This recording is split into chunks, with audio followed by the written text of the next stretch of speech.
السلام علیکم ورحمت الله وبرکاتہ. عزتمندو نن یو خسته الک څوک ډیر بې دردۍ سره قتل کوي او بیا یې د ونې نه راځوړندوي.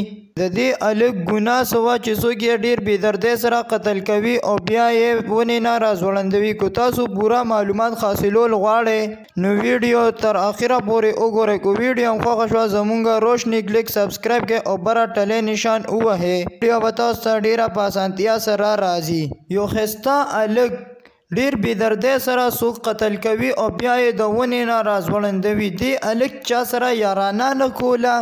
عزتمندو تاسو ته به پته وي چې بله ورځ په پېښور کې یو الک چا سره یارانه نه کوله او هغې یې ډیر بې دردۍ سره قتل کو.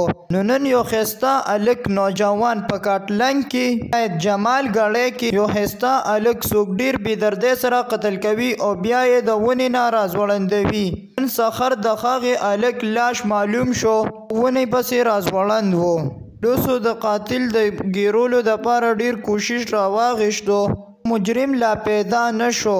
هغه مور او پلار هغه پسې ډیر زیات خفه دي او پلار یې وایي چې زه انصاف غواړم. زما زوی خو به چا سره غلط ګرځېدو نه. زما زوی چا ډیر بې دردۍ سره قتل کو. زه انصاف غواړم. زما زوی څه غلطي نه ده کړې. زما زوی به د کور هم نه ووتو.